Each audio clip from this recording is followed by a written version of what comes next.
Sandhurst Wargames by Patty Griffith, a complete with 4 original games is what it says on here. One of the reasons why I pulled this out was there's a little bit of buzz going on about Worthington Games coming out with a Solitaire Bismarck, which is a book war game, and I think it's only available at Amazon right now. I might be wrong on that, but I was talking with Dan Pancaldi of No Enemies Here, and raised up he was thinking that that was a kind of a novel approach, and it is, no pun intended, it is kind of a novel approach to dealing with war games. However, it reminded me of this game, Sandhurst Wargames, a Book of Sandhurst Wargames, which is just that. It is a book of war games, and this came out, I believe, in 1982. So wargame books have been out there.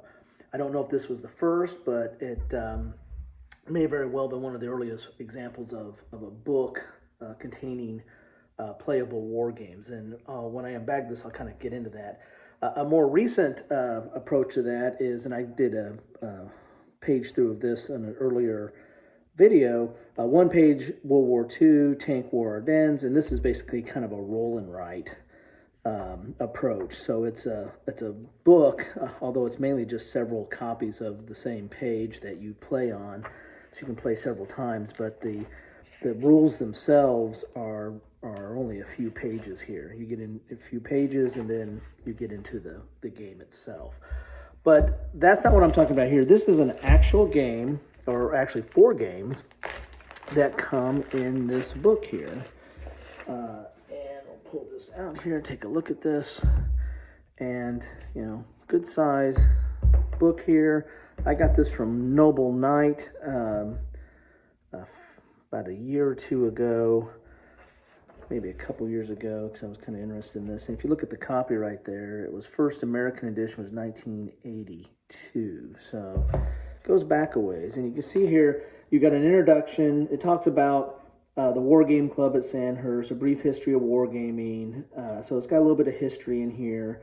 And then it talks about the games, and the games are Aquitaine, Craonne, I probably pronounced that wrong, Fjord, and Men Against Fire. And these are full games in here, and I'll get into. They have the rules in this book.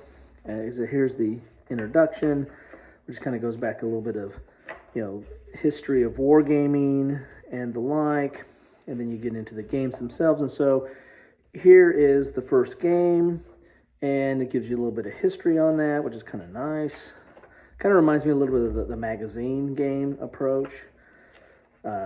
And then you get into the rules, and this is the rules of the game. And then here you got your old hex and counter and charts and the like. And so that's the rules for that one.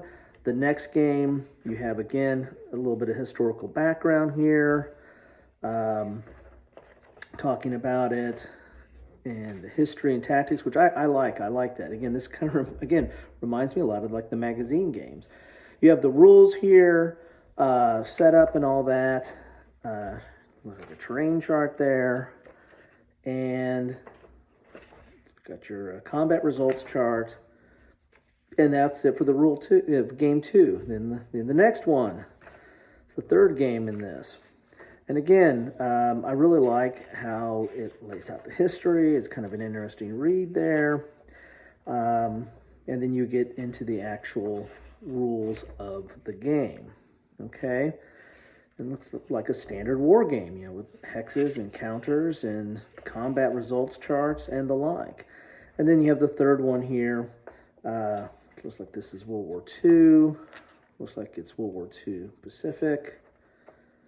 And again, gives you a little of the history, and then you get into the actual gameplay itself. And the rules, again, are not very long. This is an extra large book, so it's not your standard 8.5 by 11, but it is still not that detailed of rules. And then all your materials come in this little envelope here. This is the actual materials that you have to play the game.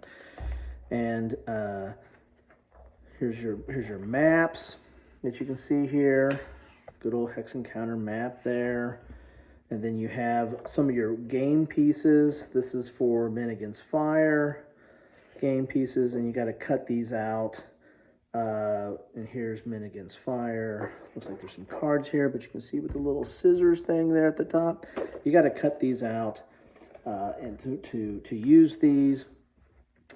Here is for Fjord.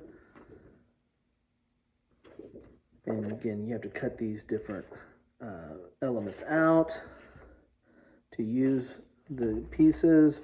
And here's a map here. Again, hex and counter.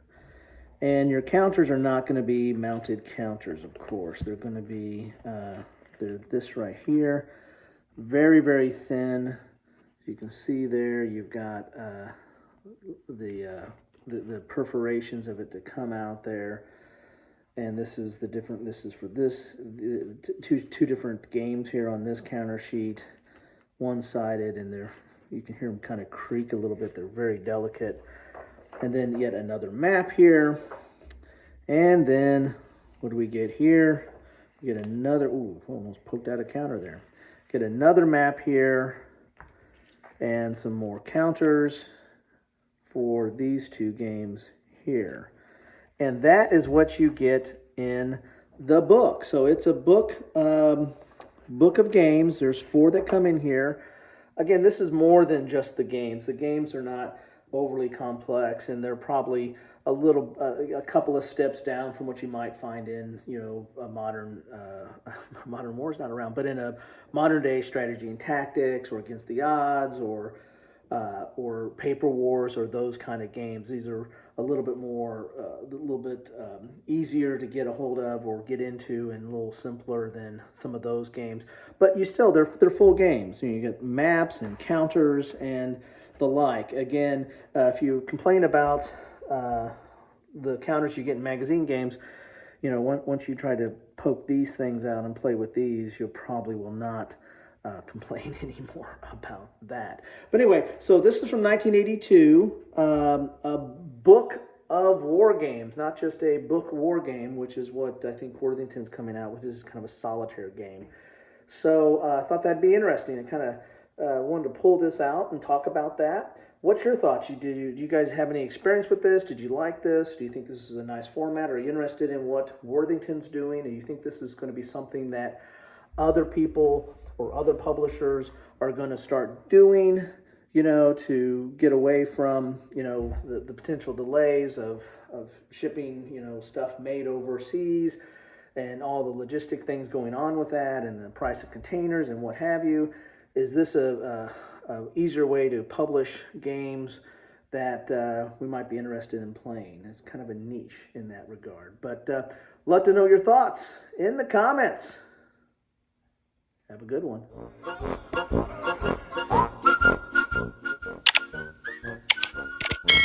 Thanks for watching.